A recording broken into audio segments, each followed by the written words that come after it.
तो सबसे पहले यहां पर समझिएगा कि सिलेक्शन के कुल मिलाकर 5 मूल मंत्र हैं, ठीक है, जिसमें पहले की अगर हम बात करें तो सबसे पहले खुद को विश्वास दिलाओ कि आप कर सकते हो।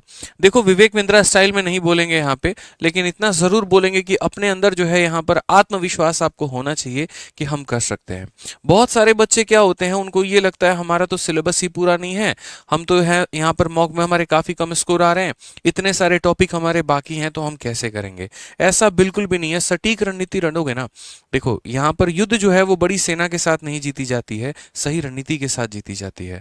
तो वो सबसे बड़ी बात आपको ध्यान में रखना है। यहाँ पे बहुत ज्यादा दिन होने से आपका सिलेक्शन नहीं होता, लेकिन जो दिन है उनके अंदर में सटीक रणनीति रहे तो वो आपको सिलेक्शन दिलाएगी। तो पहली बात तो एक देखो, एक होता है ओवर कॉन्फिडेंस, एक होता है कि यहाँ पर अपने ऊपर में कॉन्फिडेंस। ओवर कॉन्फिडेंस नहीं रखना है कि मैं ही कर सकता हूँ, ये बात नहीं रखना है आपको यहाँ पे। हाँ, मैं कर सकता हूँ, ये जरूर अपने मन में विश्वास देके चलना है, ठीक है। मॉक में अगर स्कोर थोड़े से कम आ रहे हैं तो अपने ऊपर विश्वास रखना है कि हाँ कोई बात नहीं, हम अपने गलतियों के ऊपर में काम करेंगे और तब जाकर हमारा मॉक का स्कोर सुधरेगा। छोटी छोटी कमियों के ऊपर अपना काम कर करके अपने आप को आए दिन बेहतर बनाएंगे और जरूर हम इस बार सिलेक्शन लेकर जाएंगे। इस बात का ध्यान रखना है। तो पहला तो होता है कि सेल्फ कॉन्फिडेंस आपके अंदर में आना चाहिए, ठीक है। दूसरी बात अगर हम करें यहाँ पर, तो अपने रिसोर्सेस को लिमिटेड रखिए। यहाँ पे ये बहुत जरूरी है।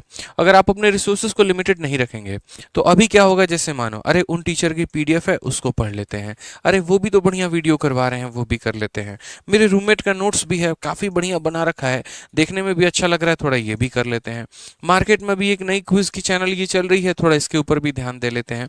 तो अगर अपने रिसोर्सेस को ज्यादा बिखरा हुआ रखोगे, बहुत ज्यादा यहाँ पर जो है वो फैला कर रखोगे, ये भी करना है वो भी करना है वो भी करना है, उसको समेटोगे नहीं यहाँ पे, तो वो बहुत प्रॉब्लम क्रिएट करेगा।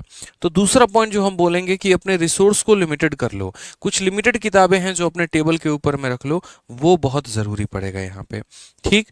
तीसरी अगर हम बात करें तो अपने समय को अपनी मजबूत एवं कमजोर विषयों के अनुसार विभाजित करो। जो भी आपके पास टाइम है, जितना भी आपके पास में वक्त है ना, उसमें ये देख लो पहले कि वीक सब्जेक्ट मेरा कौन सा है। देखो दोस्त, एक छोटी सी बात बोलूंगा, सिलेक्शन मैथ्स की वजह से नहीं होता, सिलेक्शन रीजनिंग की वजह से नहीं होता, सिलेक्शन जीएस की वजह से नहीं होता, ना सिलेक्शन इंग्लिश या हिंदी की वजह से होता है, लेकिन अगर चारों मिल जाएं तो सिलेक्शन उसकी वजह से होता है। तो कई सारे लोग ऐसे होते हैं कि नहीं, हमें तो मैथ्स का महारथी बनना है, हमें रीजनिंग का महारथी बनना है, वहां पर उनके लिए सबसे बड़ी समस्या खड़ी हो जाती है। याद रखिए, चारों सब्जेक्ट में अगर आपका स्कोर बेहतर है तो ओवरऑल आपका स्कोर अच्छा आएगा, और अगर ओवरऑल आपका स्कोर अच्छा आएगा तो मेरे भाई तभी आप सिलेक्शन लेकर जा पाएंगे। तो इस छोटी सी बात का आपको यहाँ पर ध्यान रखना है कि मुझे इस तरीके से मेहनत करना है कि मेरे चारों सब्जेक्ट में जो मार्क्स हैं वो काफी बढ़िया आए, ठीक। उसके बाद अगर हम बात करते हैं तो अपने समय को अपनी मजबूत एवं कमजोर विषय, बिल्कुल यहाँ पे कि जो आपका टाइम है तो उसको आप एक तरीके से डिवाइड कर लेना। जो कमजोर सब्जेक्ट होगा ना तो उसको थोड़ा ज्यादा टाइम देना, और जो स्ट्रांग है तो कोई दिक्कत की बात नहीं, उसको उतना ही वक्त दो जितने में आप रिविजन कर पाओ, ठीक है। चौथा पॉइंट जो मेरा कि गणित एवं रीजनिंग के प्रैक्टिस और हिंदी तथा सामान्य ज्ञान में नियमित रिवीजन ही आपको सिलेक्शन दे पाएगा। लोगों को क्या लगता है, सारी है सबके क्वेश्चन लगाओ क्वेश्चन लगाओ क्वेश्चन लगाओ, ऐसा नहीं है। सबके क्वेश्चन नहीं लगाने होते हैं यार, ठीक है। आप जीएस को ज्यादा मत पढ़िए, बहुत अथा भी मत पढ़िए, लेकिन आप इतना पढ़िए कि अगर मान लीजिए कोई क्वेश्चन आ रहा है तो उसमें ऑप्शन नंबर ए या ऑप्शन नंबर सी में आप कंफ्यूज ना हो। बहुत बार ऐसा होता है, इंग्लिश में सिनोनिम्स आ गए, अब वहां पर क्या है, आपको शब्द का मतलब तो पता है लेकिन आप ऑप्शन को बाइफरकेट नहीं कर पा रहे हो। क्यों? क्योंकि आपने उसकी मल्टीपल रिवीजन नहीं की। जीएस में भी ऐसे ही कहानी होती है। कोई भी फैक्ट अगर आप याद कर रहे हैं तो वो फैक्ट को आप पर्टिकुलर तरीके से जो है वो नहीं जस्टिफाई कर पाते हैं कि अगर युवा दिवस है तो वो 11 तारीख होगा कि 12 होगा कि 13 होगा कि नन ऑफ दीज होगा यहाँ पे। तो वो फैक्ट का कई बार रिवीजन ही आपको सिलेक्शन दिलाएगा। 10,000 फैक्ट मत याद करो, लेकिन 2,000 ही कर रहे हो तो उसको इस तरीके से करो कि वो आपके जहन में फिट हो, ठीक है। तो वो बहुत इंपॉर्टेंट है, इसीलिए मैथ्स में और रीजनिंग में प्रैक्टिस करना है। अब मैथ्स रीजनिंग में बच्चा गलती क्या करता है, आराम से लेटा रहेगा, वीडियो देखते रहेगा, इसे ठीक है बहुत बढ़िया सब समझ में आ रहा है। आप अगर किसी भी मैराथन के भरोसे जा रहे हैं और बिना कलम उठा के बिना प्रैक्टिस के आप जा रहे हैं तो सबसे बड़ी गलती है। मैं हमेशा मैथ्स और रीजनिंग के लिए एक ही बात आप लोगों को बोलता हूं, वो ये है कि जितना कलम चलाओगे उतना बेहतर है। वो क्या करेगा, आपका दिमाग खोलेगा।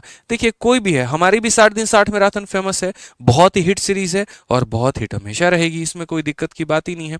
लेकिन प्रॉब्लम यहां पर क्या है, मैं कभी बच्चे को ये नहीं बोलता सिर्फ वो देख के चले जाओ तुम्हारा सिलेक्शन होगा, उसको देखना है लेकिन उसके साथ साथ खुद से भी प्रैक्टिस करना बहुत जरूरी है। यार मैथ्स एक बात बताओ, जैसे मानो मैंने किसी टीचर की वीडियो वीडियो देखी, मैंने पूरा कंसेप्ट सीख लिया, लेकिन मैं उसके अंदर मैं प्रैक्टिस ही नहीं कर रहा हूँ, मैं कलम ही नहीं चला रहा हूँ।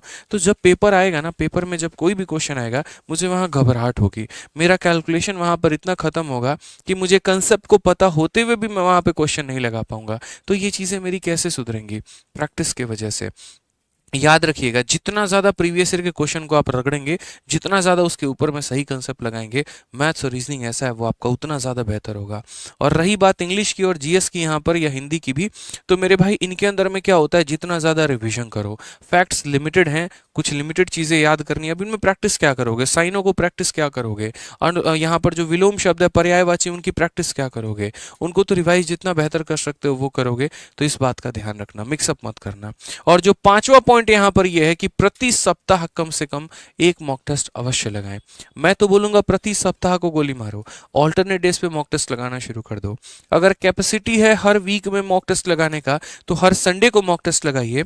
और अगर आपको लगता है कि नहीं यार मेरे पास अच्छा समय है, मैंने रिविजन बहुत बढ़िया तरीके से कर रखा है, तो मेरे भाई मैं आपको बस इतना कहूंगा कि हर ऑल्टरनेट डेज में आप मॉक टेस्ट जरूर लगाइए। हर ऑल्टरनेट डेज में मॉक टेस्ट लगाने का ये फायदा होगा कि ज़्यादा से ज़्यादा आपकी प्रैक्टिस होगी, और ज़्यादा से ज़्यादा प्रैक्टिस होगी तो ज़्यादा से ज़्यादा गलतियां निकलेंगी, और जितनी गलतियां निकलेंगी तो आप प्रैक्टिस करके अपनी गलतियों को उतना सुधारोगे, और पेपर के लिए मेरे भाई जो है अपने आप को उतने बेहतर कर पाओगे। हम जो है जितना ज़्यादा हो सकता है उतना ज़्यादा जो है प्रैक्टिस के ऊपर में फोकस करेंगे। इसलिए मैंने यहाँ पर लिखा है कि विषयवार रणनीति होनी चाहिए। मैथ्स में आपकी सेपरेट रणनीति हो, रीजनिंग में आपकी सेपरेट रणनीति हो, हिंदी में आपकी सेपरेट रणनीति हो, इंग्लिश में आपकी सेपरेट रणनीति हो, जीएस में आपकी अलग हो। आप उनको मिक्सअप नहीं कर सकते।